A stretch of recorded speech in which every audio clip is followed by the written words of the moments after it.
ନିତ୍ୟଗାମୀ ଚାଲୁଥାଏ ରଥ ଚକ ଯେମିତି ଚାଲୁଥାଏ ଆମ ଜୀବନର ଚକ୍ର ସହିତ ରଥ ଚକକୁ କଣ କରିଛନ୍ତି ମାନେ ତୁଳନା କରିଛନ୍ତି ମାନେ କଣ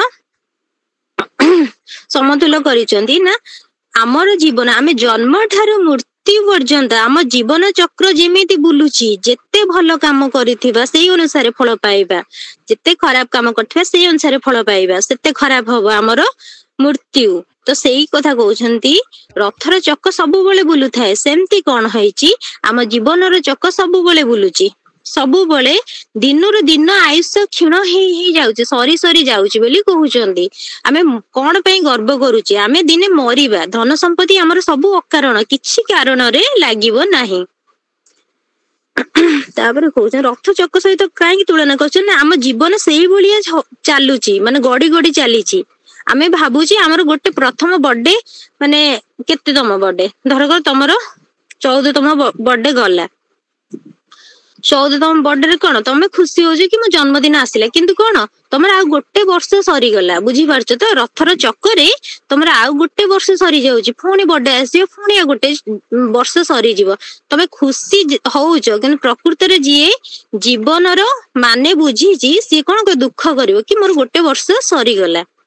ତାପରେ ଦେଖ ଏଟା ବୁଝି ହେଲା ତ ରଥଗାମୀ ନିତ୍ୟଗାମୀ ରଥ ଚକ୍ର ଆବର୍ତ୍ତନ ବୁଝିପାଇଲ?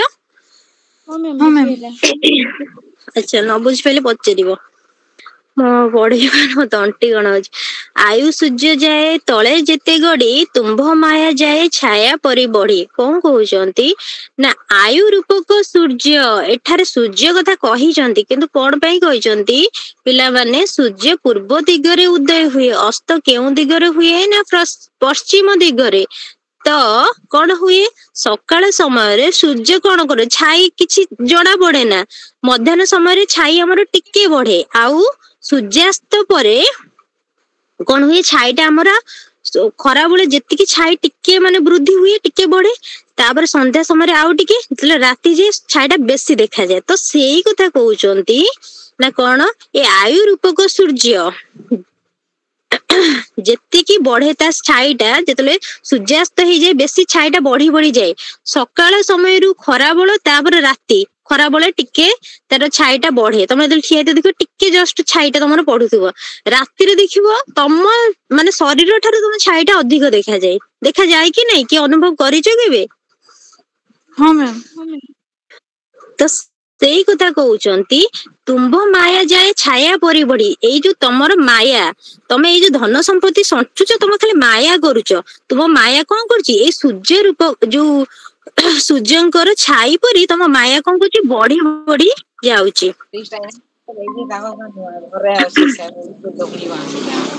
ରାକେଶ କି ମ୍ୟୁଟ କର।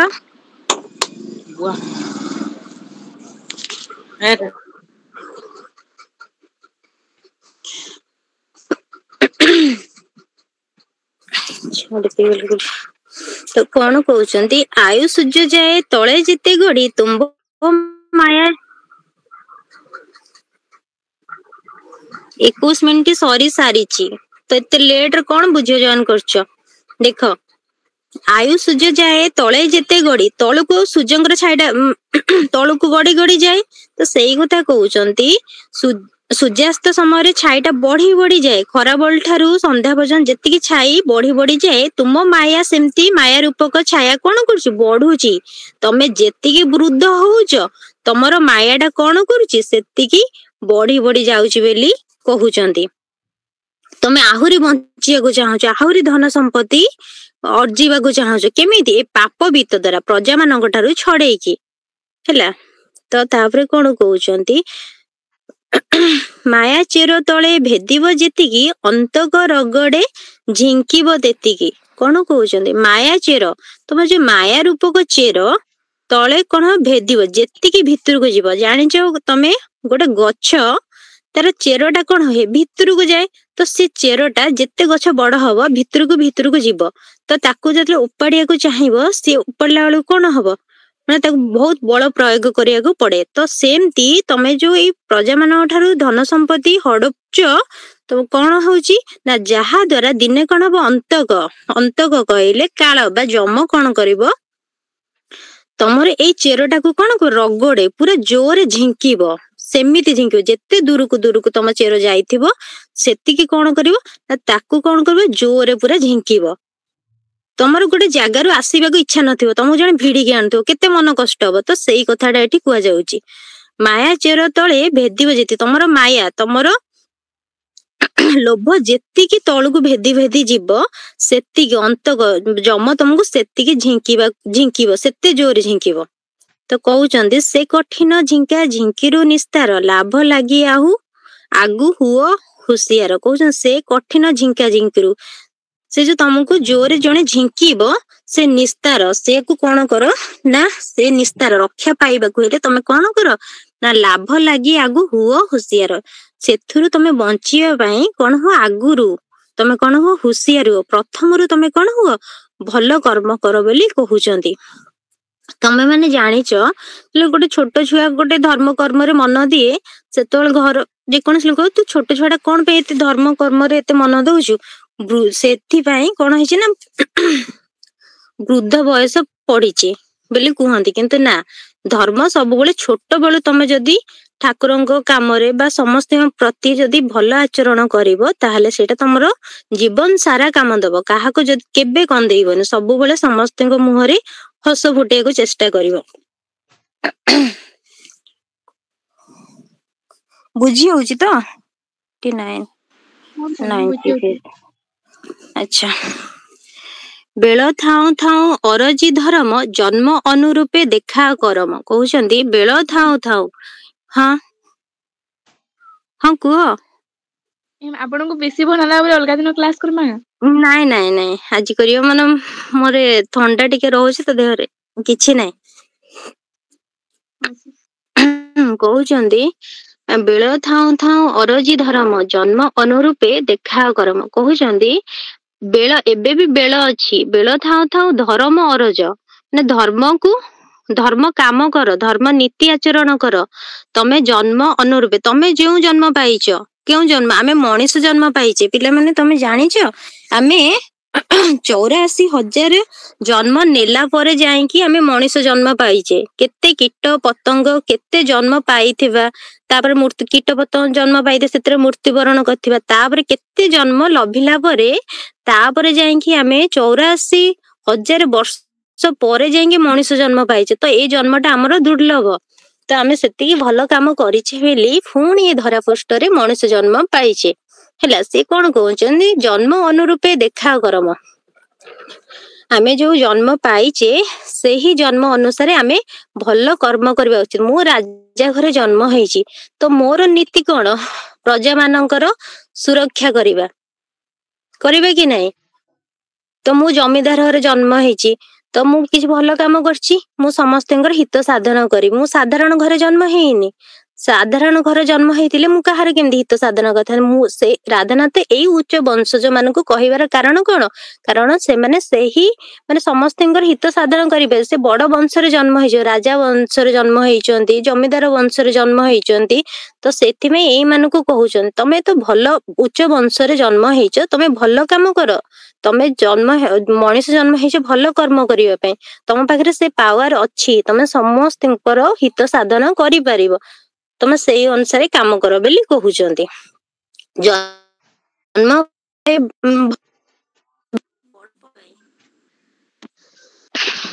ଧର୍ମ ଫଳେ ତାକୁ କଣ କହୁଛନ୍ତି? ଜନ୍ମ ଫଳେ ଭବେ ବଡ ପଣ ପାଇ, ଧର୍ମ ଫଳେ ତାକୁ କର ଚିରସ୍ଥାୟୀ। କହୁଛନ୍ତି ଜନ୍ମ ଫଳରେ ତମେ ଯୋଉ ଏଇ ଯୋଉ ଜନ୍ମ ନେଇଛ ଏ ଭବ ସଂସାରେ, ଏଇଟା ହଉଛି ତମର ବଡପଣ। ହେଲା, କହୁଛନ୍ତି ଜନ୍ମ ଫଳେ ଭବେ ବଡ ପଣ ପାଇ। ତମେ ମଣିଷ ଜନ୍ମ ପାଇଛ କେତେ 84,000 ବର୍ଷ ପରେ ତମେ ମଣିଷ ଜନ୍ମ ପାଇଛ, ଏଇଟା ତ ତମର ବଡପଣ। ସେଇ ବଡପଣଟାକୁ ଧର୍ମରେ କଣ କର? ଧର୍ମ ଫଳରେ ତାକୁ ଚିରସ୍ଥାୟୀ କର, ଚିରଦିନ ପାଇଁ। ତମେ ମଲା ପରେ ମଧ୍ୟ ତମକୁ ଲୋକ ମନେ ରଖିବେ। ମଲା ପରେ କହିବେନି ସେ ମରିଯାଇଛି ଭଲ ହେଇଛି, ଏମିତି ଲୋକ କହିବେନି। କଣ କହିବେ? ଯଦି ଜଣେ ମରିଗଲା, ତାକୁ ଯଦି କିଛି ଭଲ କାମ କରୁছে, ଯେମିତି ମହାତ୍ମା ଗାନ୍ଧୀ, ସେ ମରିଗଲା ପରେ ମଧ୍ୟ ତାଙ୍କୁ ଆମେ କଣ କରୁଛେ? ତାଙ୍କୁ କଣ କରୁଛେ? ତାଙ୍କୁ କଣ କରୁଛେ ନା ତାଙ୍କୁ ସ୍ମରଣ କରୁଛେ। ଅକ୍ଟୋବର 2 କୁ ତାଙ୍କ ଜୟନ୍ତୀ ଭାବରେ ପାଳନ କରୁଛେ। ସେ ଭଲ କାମ କରିଛନ୍ତି, ଆମ ଦେଶକୁ ସ୍ଵାଧୀନତା ଦେଇଛନ୍ତି। ତ ଆମେ ଏମିତି କର୍ମ କରିବା ଉଚିତ। ଆମେ ସେଇ ପାୱାର ନେଇକି ଜନ୍ମ ହେଇଛେ। ଯଦି ଆମେ କିଛି ଭଲ କାମ ନ କରିବା ତାହେଲେ ଚିରସ୍ଥାୟୀ ତାହେଲେ ଆରେ କଣ ରହିବ? ଏଇ ଧନ ସମ୍ପତ୍ତି ତ ସବୁ ଏଠି ପଡିକି ରହୁଛି। ହାତୀ, ଗାଭୀ, ଅଶ୍ଵ ସବୁ ତ ଏଠି ପଡିକି ରହୁଛି। ଆମେ କିଛି ସଙ୍ଗରେ ନେଇପାରୁଛେ? କଣ ନେଇପାରିବା? ବଡ ପଣଟାକୁ ହିଁ ନେଇପାରିବା, ମହତ୍ଵ ପଣଟାକୁ ହିଁ ନେଇପାରିବା ବୋଲି କହୁଛନ୍ତି। ଏଠାରେ କହୁଛନ୍ତି ଜନ୍ମ ଫଳେ ଭବେ ବଡ ପଣ ପାଇଁ। ଆମେ ଜନ୍ମ ହେଇଛେ, ମଣିଷ ଜନ୍ମ ପାଇଛେ, କିଛି ଭଲ କର୍ମ କରିଛେ ବୋଲି ମଣିଷ ଜନ୍ମ ପାଇଛେ। ଏଇଟା ହଉଛି ଆମର ବଡ ପଣ। ତ ଧର୍ମରେ ଆମେ ଭଲ କାମ କରିବା, ଯେମିତି ଚିରକାଳ ପାଇଁ ଆମେ ମନ ରହିବା ବୋଲି କହୁଛନ୍ତି। ଧର୍ମ ଏକ ପୋତ ଗଢିଛନ୍ତି ବିଧି, ତରିବାକୁ ଏହି ସଂସାର ବାରିଧି। କହୁଛନ୍ତି ନା ଧର୍ମ ଏକ ପୋତ, ଧର୍ମ ହଉଛି ଏକ ବୋଇତ ବା ନୌକା, ଯାହାକୁ କିଏ ଗଢିଛନ୍ତି? ଭଗବାନ ଗଢିଛନ୍ତି। ସବୁ ବସ୍ତୁକୁ ଆମେ ଗଢୁଛେ। ଏବେ ଯାହା ସବୁ ଆଧୁନିକ ଦୁନିଆରେ ଯାହା ଗଢା ହଉଛି ସବୁ ମଣିଷ ଗଢୁଛି। କଣ ପାଇଁ? ନା ତାର ଐଶ୍ୱର୍ଯ୍ୟ ଜୀବନ ଯାପନ କରିବା ପାଇଁ। କିନ୍ତୁ ଭଗବାନ ଗୋଟେ ଜିନିଷ ଗଢିଛନ୍ତି। ଭଗବାନ ଗୋଟେ ଜିନିଷ ଗଢିଛନ୍ତି, କଣ ନା ବୋଇତ ବା ନୌକା, ଯୋଉଟା ହଉଛି ଧର୍ମ ରୂପକ। ଧର୍ମ ରୂପକ ନୌକାକୁ ଭଗବାନ ଗଢିଛନ୍ତି। ତା କଣ କରିବା ପାଇଁ? ନା ତରିବାକୁ ଏଇ ସଂସାର ବାରିଧି। ଏଇ ସଂସାରର ବାରିଧି, ଏ ସମୁଦ୍ର ରୂପକ ବାରିଧିକୁ କଣ କରାହଉଛି? ନା ଅତିକ୍ରମ କରିବା ପାଇଁ କଣ କରୁଛନ୍ତି? ନା ଧର୍ମକୁ କଣ କରିଛନ୍ତି? ସୃଷ୍ଟି କରିଛନ୍ତି। ଧର୍ମ ବୁଝିପାରୁଛ ତ ନା ନାଇଁ? ବୁଝି ହଉଛି ମ୍ୟାମ୍। ହଁ, ପୋତ କହିଲେ ନୌକା ହେଲା। ନୌକାକୁ ଧର୍ମ ସଦୃଶ କଣ କରିଛନ୍ତି? ମାନେ ସୃଷ୍ଟି କରିଛନ୍ତି ଏଇ ସଂସାରରୁ ତରିବା ପାଇଁ। ଆମେ ଭଲ କାମ କରିଥିଲେ ସିନା ମୁକ୍ତି ପାଇବା, ସ୍ୱର୍ଗକୁ ଯିବା। ଆଉ ଯଦି ଖରାପ କାମ କରିଥିବା ତାହେଲେ କଣ ହବ? ଆମେ ପାପ ଭୋଗିବା। ତ ସେଇଟା କହୁଛନ୍ତି ଆମେ ଯାହା ସବୁ ଜୀବନରେ କରିବା, ଧର୍ମ କରିବା। ଧର୍ମ କଲେ କଣ ହବ? ଧର୍ମରୁ ଏ ସଂସାରରୁ ତରିବା ପାଇଁ ଭଗବାନ କାହାକୁ କରିଛନ୍ତି? ନା ପୋତ କହିଲେ ନୌକା ବା ବୋଇତ। ବୁଝିପାରୁଛ ତ? ବାରିଧି କହିଲେ ସମୁଦ୍ର ରୂପକ ବାରିଧି। ସମୁଦ୍ରକୁ ଅତିକ୍ରମ କରିବା ପାଇଁ ଧର୍ମ ହିଁ ଏକମାତ୍ର ଜିନିଷ। ତାପରେ କହୁଛନ୍ତି ଧର୍ମ ଏକ ସିନା ମହତ୍ଵ ପଣିଆ, ଆଉ ବଡ ପଣ ଅଢେଇ ଦିନିଆ। ପୁଣି କହୁଛନ୍ତି ଧର୍ମ ଏକା ଦୁନିଆରେ ଆଉ କିଛି ମହତ୍ଵ ପଣିଆ ନାହିଁ, କିଛି ବଡ ପଣିଆ ନାହିଁ। ଧର୍ମ ଏକା ହିଁ ହଉଛି ବଡ ପଣ, ଆଉ ସବୁ ହଉଛି ଅଢେଇ ଦିନ। ଆଉ କିଛି ଆମେ ଏଇ ଗାଡି ଘୋଡା, ଐଶ୍ୱର୍ଯ୍ୟ, ହାତୀ ଘୋଡା, ଘର ଦ୍ଵାରା ଯାହା ବି ସବୁ ଗଢୁଛେ ଐଶ୍ୱର୍ଯ୍ୟପୂର୍ଣ୍ଣ ଜୀବନ ଯାପନ ପାଇଁ, ଏସବୁ କଣ ଆମେ ମାନେ ମଲା ପରେ ସଙ୍ଗରେ ନେଇକି ଯିବା? ନା, ସବୁ ଏଠି ପଡିକି ରହିବ। ଏସବୁ ଅଢେଇ ଦିନ ପାଇଁ। ଆମ ସାରା ଜୀବନ ଆମେ ମଲା ପରେ ବି ଆମକୁ କଣ ଜୀବିତ ରଖିବ? ବଡପଣ। ଯାହା ହଉ ଏ ଲୋକ ମଲା, ମାନେ ଭଲ କାମ କରିଥିଲା, ମଲା ପରେ ବି ଲୋକମାନେ ଆକୁ ମନେ ରଖୁଛନ୍ତି ହେଲା। ତ ସେଇ କଥା ଏଠାରେ କୁହାଯାଇଛି। ବଡ ପଣ ଭାଇ ଏକା ସିନା ସେଇ, ଛଡାଇ କେହି ଯା ନ ପାରଇ ନାହିଁ। ସେ କହୁଛନ୍ତି ଭଲ ଗୁଣ ଜଣଙ୍କର, ଭଲ ଗୁଣ ଜଣଙ୍କର ବଡ ପଣ, ସିଏ ଏକା ଭାଇ। ସେ କଣ କହୁଛନ୍ତି? ସିଏ ଏକା ସବୁ କିଛି। ଆଉ ସବୁ କଣ ହଉଛି? ଛଡାଇ କେହି, ଏଇ ବଡ ପଣକୁ କେହି କେବେ ଛଡାଇକି ନେଇପାରିବନି। କାହାର ଭଲ ଗୁଣ, ତମେ ଏଇନା ପାଠ ପଢୁଛ, ତ ଏଇ ପାଠଟାକୁ, ଏଇ ଜ୍ଞାନଟାକୁ ତମର କିଏ ଛଡେଇକି ନେଇପାରିବ? କେହି ନେଇପାରିବେନି। ଯଦି ଖରାପ କର୍ମ କରିଥିବ, ଖରାପ ଉପାୟରେ ଧନ ସଞ୍ଚୟ କରିଥିବ, ତାକୁ ତ ମାନେ ଛଡେଇକି ନେଇଯିବ। ଧନ ତ ଚୋରି ହେଇଯିବ, ସୁନା ତ ଡକାୟତି ହେଇଯିବ। କିନ୍ତୁ ସବୁଠାରୁ ଭଲ ଜିନିଷ, ମାନେ ବଡ ପଣ କଣ? ନା ତମେ ଯୋଉ ଭଲ କର୍ମ କରିଥିବ ଦୁନିଆ ପାଇଁ, ସେଇଟା ହଉଛି ତମର ବଡ ପଣ। ଆକୁ କେହି କେବେ ଛଡାଇ ନେଇପାରିବ ନା। ଏହାର କେବେ ଡକାୟତି ହେଇପାରିବନି, ଆର କେବେ ଚୋରି ହେଇପାରିବନି ବୋଲି କହୁଛନ୍ତି। ବଡ ପଣ ସେଇ ଅନ୍ତେ ସୁଧା ଯାର, ସୌରଭେ ଚହଟୁ ଥାଏ ସଂସାର। କହୁଛନ୍ତି ବଡ ପଣ ସେହି ଅନ୍ତେ ସୁଧା ଯାର। କହୁଛନ୍ତି ଶେଷ ସମୟ, ଅନ୍ତେ ସୁଧା କହିଲେ ଶେଷ ସମୟରେ ଯିଏ ଭଲ କାମ କରୁଥିବ, ତା ଶେଷ ସମୟରେ କଣ ହବ? ନା ସୌରଭେ ଚହଟୁ ଥାଏ ସଂସାର। ସୌରଭେ ତାର ସୁଗନ୍ଧରେ, ଜଣେ ଭଲ କାମ କରିଛି, ବଡ ପଣ କରିଛି, ତ ସିଏ କଣ ହବ? ତା ଅନ୍ତ ସୁଧା ଯାର, ତାର କଣ ହଉଛି? ତା ସେ ମଲା ପରେ ବି ତାର ସୌରଭେ, ତାର କଣ ହଉଛି? ତା ବାସ, ତାର ସୁଗନ୍ଧ। ସୌରଭେ ଲେଖିଦିଅ, ତା ବାସ ବା ସୁଗନ୍ଧ। ତାର ସୁଗନ୍ଧ କଣ ହଉଛି? ଚହଟୁଛି। ଚହଟୁ ଥାଏ ସଂସାର। ସଂସାରର ଲୋକ ତାକୁ କଣ କହିବେ? ଏ ବହୁତ ଭଲ ଲୋକଟା ଥିଲା, ବହୁତ ଜ୍ଞାନୀ ଲୋକଟା ଥିଲା, ବହୁତ ଧର୍ମୀ ଲୋକଟା ଥିଲା। ଧର୍ମ କର୍ମରେ ମନ ନିବେଶ କରୁଥିଲା ବୋଲି ସମସ୍ତେ କହିବେ। ଆଉ କାହା ପ୍ରତି ଆପଣା ପର ଭେଦଭାବ କରୁନଥିଲା, ସମସ୍ତଙ୍କୁ ଏକ ସମ ବୋଲି ଭାବୁଥିଲା ବୋଲି ସମସ୍ତେ କହିବେ ହେଲା। ବୁଝିପାରୁଛ ସୌରଭ ଚହଟୁ ଥାଏ। ହଁ ମ୍ୟାମ୍। ହଁ ମ୍ୟାମ୍। ଆଚ୍ଛା ଆଚ୍ଛା ଠିକ ଅଛି। ତାପରେ ଦେଖ ବଡପଣ ସିନା ସେହି ତାକୁ ଗଣି, ଯେଉଁ ବଡପଣ ଦିଲୋକ ସାଧନୀ। ମାନେ ବୁଝିପାରୁଛ କଣ କହୁଛି ସେ? ଆଚ୍ଛା ମୁଁ କହିଦଉଛି, ବଡପଣେ ସିନା ସେହି ତାକୁ ଗଣେ, ସେଇ ବଡପଣ ତାକୁ ଗଣିବା। କଣ ବଡପଣ?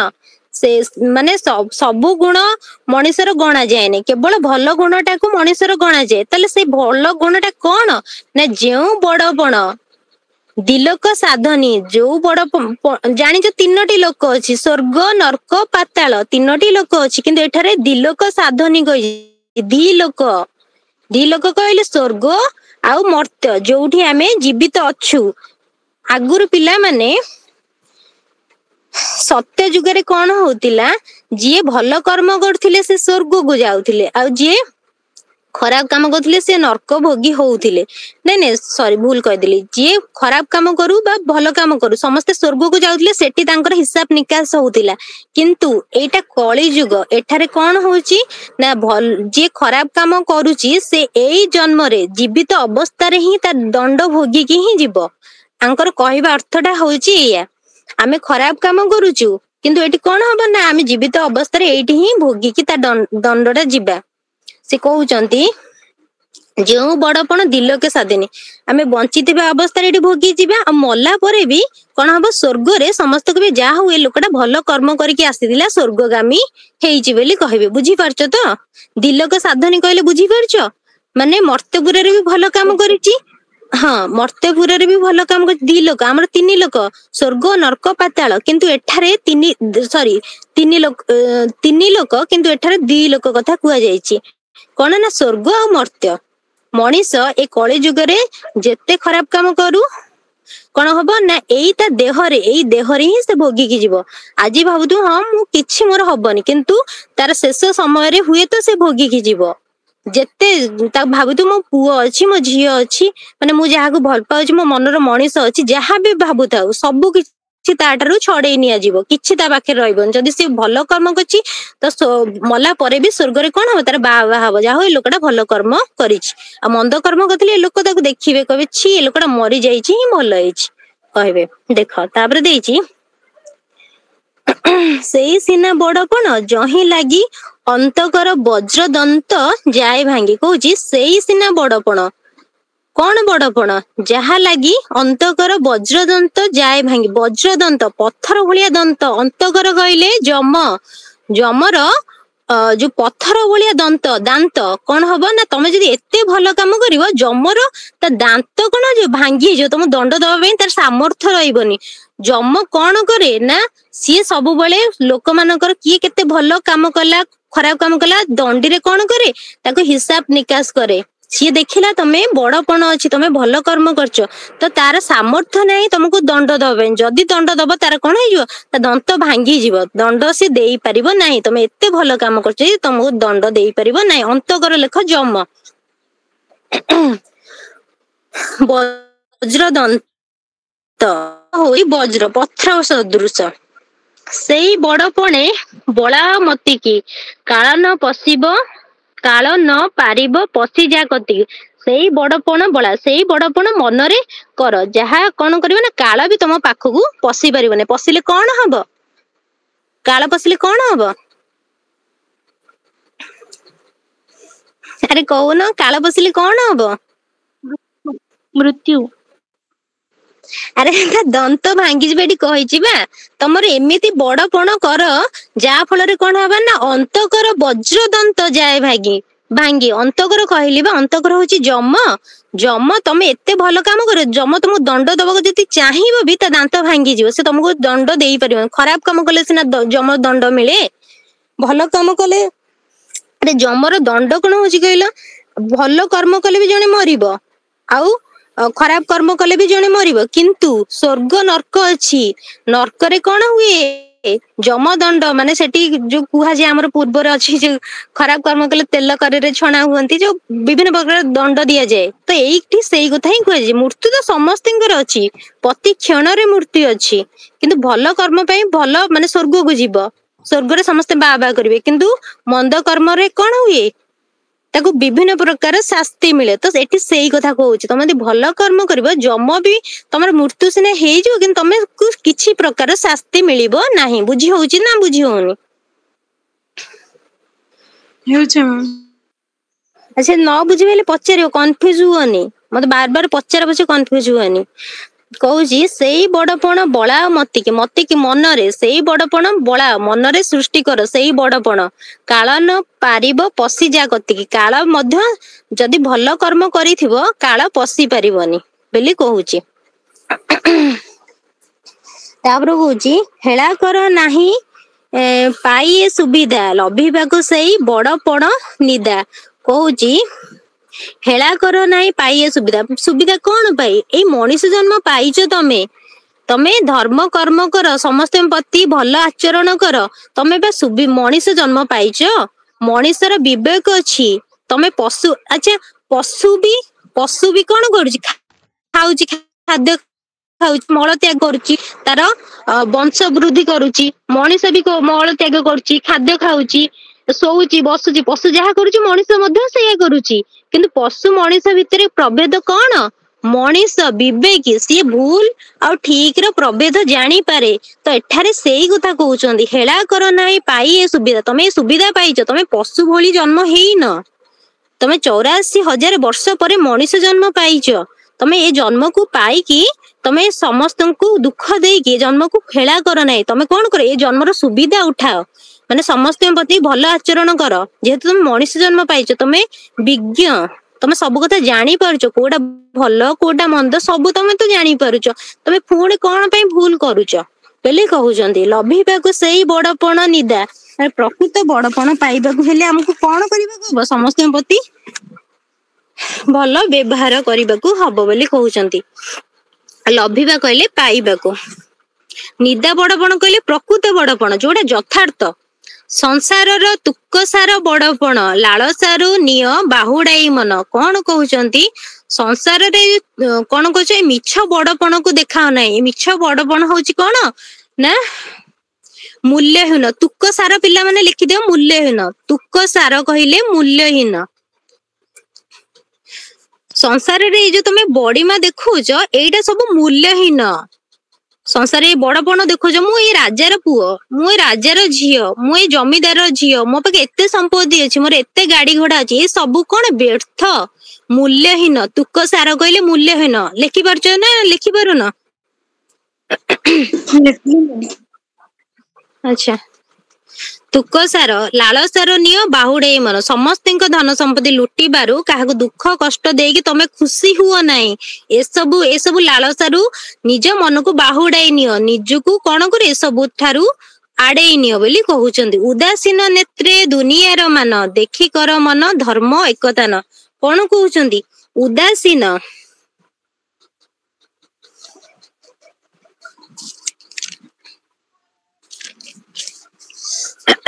କହୁଛନ୍ତି, କୋଉଠି ଛାଡିଦେଲେ କି, ଉଦାସୀନ ନେତ୍ର, ଏ ଦୁନିଆର ମାନ, ଏ ଦୁନିଆର ଲୋକମାନଙ୍କୁ କଣ କର, ଉଦାସୀନ ନେତ୍ରରେ ଦେଖ, ଉଦାସୀନ ଆଖିରେ, ମାନେ ଉଦାସୀନ ଆଖିରେ ଦେଖ, ମାନେ କାହା ପ୍ରତି ଦଣ୍ଡ ଆଚରଣ କର ନାହିଁ, କାହାକୁ ଟକିକି ରୁହ ନାହିଁ କି ଇଏ କିଛି ଭୁଲ କରିବ ଆକୁ କଣ କରିବୁ, ଜରିମାନା ଲଗେଇଦବୁ, ଆଠାରୁ ପଇସା ଲୁଟି ନେଇଯିବୁ, ଏସବୁ ନୀତି ଟୋଟାଲି ଆଚରଣ କର ନାହିଁ କହୁଛନ୍ତି। ସମସ୍ତଙ୍କ ପ୍ରତି, ଏ ଦୁନିଆର ମାନବ, ଏ ଦୁନିଆର ଲୋକମାନଙ୍କ ପ୍ରତି ଉଦାସୀନ ନେତ୍ରରେ ଏ ଦୁନିଆର ଲୋକମାନଙ୍କୁ ତମେ ଦେଖ, ସମସ୍ତଙ୍କ ପ୍ରତି ଭଲ ଆଚରଣ କର ବୋଲି କହୁଛନ୍ତି। ଦେଖି କର ମନ ଧର୍ମେ ଏକତାନ, ଏ ସବୁକୁ ତମ ମନ ରୂପକ ଧର୍ମରେ ଏକତାନ କର, ଏକତ୍ରିତ କର, ହେଲା, ବୁଝିପାରୁଛ ତ? ରାଜଧର୍ମ ଆତ୍ମ ତତ୍ତେ ଦେଇ ଉଚ୍ଚ ହୋଇ ଲବ ଉଚ୍ଚତର ଗତି। କଣ କହୁଛି? ରାଜାର ଧର୍ମ କଣ? ସମସ୍ତଙ୍କୁ ପାଳନ କରିବା। ତ ଆତ୍ମତତ୍ତ୍ୱ କହିଲେ ଆତ୍ମଜ୍ଞାନ, କିଭଳି ଭଲ କାମ କରି ମୁକ୍ତି ପାଇବା ସେଇ କଥା କହୁଛନ୍ତି। ଆମେ ଭଲ କାମ କର, ରାଜା ଉଚ୍ଚ ବଂଶଜ ଲୋକମାନେ ତମେ ଭଲ କାମ କର କିଭଳି ମୁକ୍ତି ପାଇବ ସେ କଥା ତମେ ଭାବ। ତମେ ହଉଛ କେଶରୀ ବଂଶର ସନ୍ତାନ, ମାନେ ତାଙ୍କରି ଅରସରୁ ତମେ ମାନେ ଜନ୍ମ, ତମେ ଭଲ କାମ କର ବୋଲି କହୁଛନ୍ତି। ରାଜଧର୍ମ ପାଳନ କର, ଆତ୍ମ ଧର୍ମରେ କଣ କର ମନକୁ ଲଗାଅ। ଆଉ ଉଚ୍ଚ ବଂଶରେ ତମେ ମାନେ ଜନ୍ମ ହୋଇଛ, ଉଚ୍ଚ କର। ଆଉ କଣ କର ନା ଉଚ୍ଚ ହୋଇ ଲବ ଉଚ୍ଚତର ଗତି, ତମେ ଉଚ୍ଚ ହୁଅ। ତମେ ସେଇ କେଶରୀ ଅରସରୁ ତମେ ଜନ୍ମ, ସେଇ ରାଜା ମହାରାଜାଙ୍କ ଠାରୁ ତମେ ଜନ୍ମ ହେଇଛ, ତ ଆହୁରି ନିଜକୁ ଉଚ୍ଚ କର, ଉଚ୍ଚତର ଗତି କର, ଆହୁରି ନିଜକୁ ଉଚ୍ଚ କର ବୋଲି କହିଛନ୍ତି। ବୁଝିପାରୁଛ ନା ବୁଝିପାରୁନ? ସଇଲେ ତମର ବିଷୟ। ଝୁମି, ସ୍ୱରୂପା ହଁ ମ୍ୟାମ୍। ହଁ ମ୍ୟାମ୍। ସଇଲା ବିଷୟ। ଆଉ ଯଦି କିଛି ଡାଉଟ୍ ଥିବ ମତେ ପଚାରିବ।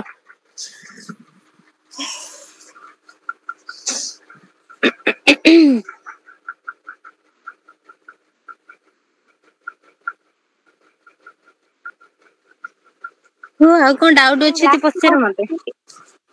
ହୁଁ, ମ୍ୟାମ୍ ହଁ ଲାଷ୍ଟ ହଁ ଆଉ କୁହ। ଟିକେ କହିବି। ରାଜଧର୍ମୀ ଆତ୍ମ ଲା ଉଚ୍ଚ ହୋଇ ଲୋଭ ରାଜଧର୍ମ ଉଚ୍ଚତର ସେ